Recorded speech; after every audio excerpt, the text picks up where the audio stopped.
Have you ever wondered what makes a traffic light change or how an elevator just knows to show up at your floor? Well, you're actually seeing a hidden computer at work, a powerful little brain that's running the whole show. Today, we're pulling back the curtain on that brain, the Programmable Logic Controller, or PLC. So, here's our game plan for the next few minutes. First, we're going to hunt for these unseen brains out in the real world. Then, we'll crack one open to see how it actually thinks. We'll look at the revolution they started, learn the languages they speak, and finally, take a peek at what's next for automation. All right, let's get started. You've probably already used dozens of these things today and didn't even know it. They are the quiet, unseen workhorses of our world, the brains behind all the automated stuff we totally take for granted. This quote just hits the nail on the head, doesn't it? A PLC isn't just another part. It's the very thing that gives a machine its purpose. Without that brain, even the fanciest piece of equipment is just a really expensive hunk of metal. So what exactly is a PLC? Okay, picture your laptop. Now imagine it had to survive in a war zone. That's a PLC. It's a computer that's built tough, really tough, to handle crazy heat, constant vibrations, and all sorts of electrical chaos you'd find on a factory floor. And it just keeps on running, 24/7. That logic whirring away inside a PLC is what makes these everyday things work. It's what takes the signal from that elevator button you just smashed, or the sensor that sees your car roll into the car wash, and instantly turns it into action.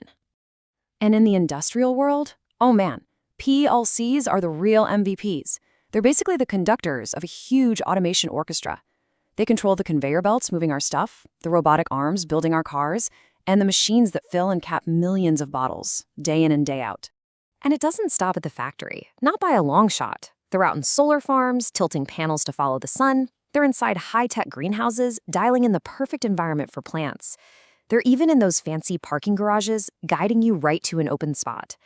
They are, quite literally, the invisible architects of our modern lives. So, how does this industrial-strength brain actually, think? Well, it all comes down to a super simple, incredibly fast loop. Let's peel back the cover and see how it works. It all happens in what's called a scan cycle, and this thing repeats thousands of times a second. Step 1, it reads all the inputs. Are the sensors on? Are the buttons pushed? Step 2, it runs the program, the logic we gave it. And step 3, based on that logic, it fires off the outputs, telling a motor to spin, a valve to open, or a light to switch on. It's a constant loop. Read, think, act. All in the blink of an eye. You can think about it just like our own bodies. The PLC's inputs are its senses. So for an automatic door, a motion sensor is the eye that sees you walk up. The PLC's processor is the brain, which thinks, hey, someone's here. I need to open the door. And the outputs? Those are the muscles. The PLC sends a signal to a motor, which does the physical work of opening the door. See? Senses, brain, muscles. It's a perfect analogy. Now, the fact that you can program this brain was a total game changer for industry. And to really understand why, we need to hop in a time machine and see what life was like before the PLC came along. Before PLCs, factories were an absolute nightmare of wires. I'm talking massive panels packed with clicking mechanical relays, all physically wired together. If you wanted to change one little thing about how a machine worked, you had to call an electrician to spend hours, maybe even days, rewiring the whole panel. With a PLC, that same change is just a quick software update you can download in seconds. It was a massive leap from clunky hardware to flexible software. So if a PLC is a brain, how do we talk to it? Well, to give it instructions, engineers use a handful of special programming languages, and each one is designed for a different kind of job. And thankfully, it's not the Wild West out there. There's an international standard that officially recognizes 5 of these languages. And that's a really big deal, because it means engineers can use their skills on different types of PLCs, which helps the whole industry move forward. But when you look at the code that's actually running in factories right now, one of these languages is the undisputed king of the hill. We're talking about ladder logic, which makes up a whopping 85% of all the automation code out there. So what's the big deal? Why is it so popular? It's simple, really. Ladder logic was designed to look exactly like the old electrical wiring diagrams it replaced. It's super visual. An electrician can look at a screen and literally see the power flowing through the virtual circuit, which makes finding problems on the factory floor incredibly fast.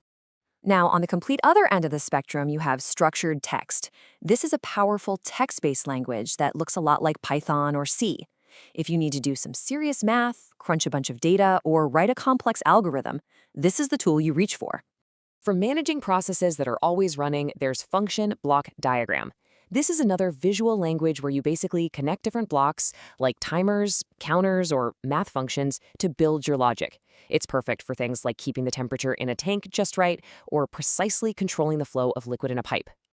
And what if your process has to happen in a specific order? Step 1, then step 2, then step 3. For that, we have sequential function chart. You can think of it like a flow chart for your machine. It breaks a really complex job down into simple, manageable steps, which is ideal for assembly lines or for mixing up batches where timing is everything. Okay, so with all these different tools in the toolbox, what does the future of programming all this stuff actually look like? That's what we're going to dig into next. This is the big question everyone in the industry is talking about right now. As machines get smarter and more connected, is the old school simplicity of ladder logic on its way out, or does it still have a critical role to play?